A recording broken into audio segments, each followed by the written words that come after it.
Dokter bedah kecantikan ternama di Bali, Ide Bagus Surya Hadi tengah menjalani persidangan di PN Denpasar pada Rabu 22 Mei 2024 atas gugatan perkara perbuatan melawan hukum terhadap salah satu bank BUMN milik pemerintah lantaran kediamannya Gria Keninten berusaha dilelang sepihak. Persidangan dengan agenda pembuktian ini berlangsung di ruang sidang Tirte yang dipimpin oleh Hakim Ketua Putu Ayu Sudaryasih.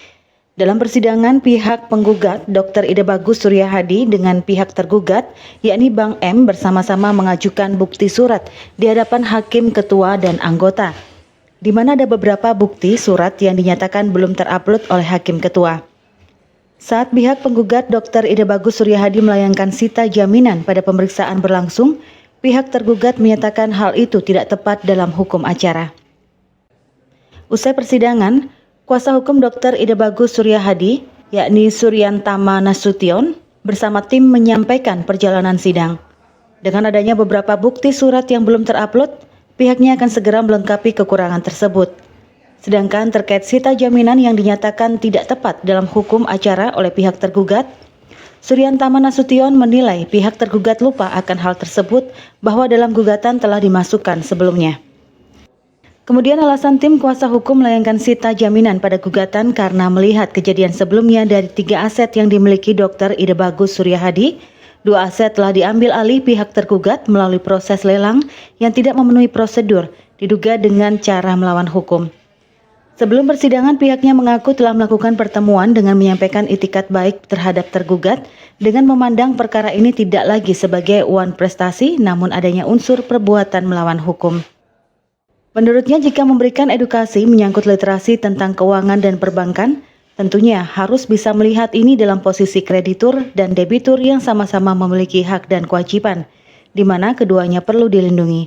Namun disayangkan pada perkara ini, posisi debitur dalam posisi lemah. Kita sudah sampaikan itikat baik kita dan bagaimana memandang ini. Ini bukan lagi menjadi prestasi yang terpandang seperti apa adanya, tapi ada unsur juga perbuatan melawan hukum. Kenapa kita letakkan sita? Karena terdahulu dari 3 aset kita yang dihak tanggungankan, itu 2 sudah diambil alih dengan cara melawan hukum. Kita perlu memposisikan ini sebagai perbuatan melawan hukum. Tapi tadi tebal sekali teman-teman dari tergugat itu melihat ini bahwa ini adalah uang prestasi. Sekali lagi, kalau kita mau memberikan edukasi, literasi, keuangan dan perbankan, tentunya kita harus bisa melihat ini pada posisi equality before the law. Lihat sama-sama, debitur, kreditur punya hak tapi juga punya kewajiban. Dan kedua-duanya perlu dilindungi, sedangkan saat ini kita melihat bahwa sayangnya debitur pada posisi yang lemah, yang kurang punya daya tawar, bargaining power terhadap kreditur. Kuasa hukum lainnya, Saud Susanto, menambahkan terkait sita jaminan yang dipersoalkan pihak para tergugat, hal itu bisa dilakukan sebelum atau selama proses pemeriksaan berlangsung. Dijelaskan, memohonkan sita jaminan bertujuan agar kepentingan penggugat terlindungi dari itikat buruk tergugat, sehingga pada saat putusan berkekuatan hukum tetap, gugatan tidak hampa atau ilusoir. Saud Susanto berharap adanya titik temu antara kedua belah pihak, terlebih kerap dilakukan mediasi dalam kesepakatan masalah angka. Jelas bahwa sita jaminan boleh dilakukan sebelum atau selama proses pemeriksaan berlanjut. Berarti pemeriksaan berlangsung. Sekarang kan pemeriksaan sedang berlangsung. Jadi sebelum ada putusan kan boleh dilakukan.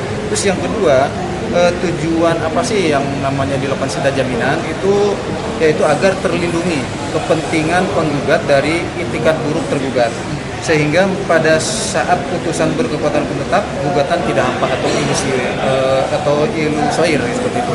Jadi kita tidak inginkan atau tidak menginginkan sampai terjadi kepada hak tanggungan yang berikutnya ini. Jadi sampai disita kembali kan itu. Jadi tidak sampai yang pertama dan kedua sudah jadi korban versi kami, yang ketiganya kami jangan sampai yang ketiga ini sampai dilelang kembali. Makanya kami memohonkan sita jaminan terhadap pengadilan negeri ini dalam proses aqua yang berjalan.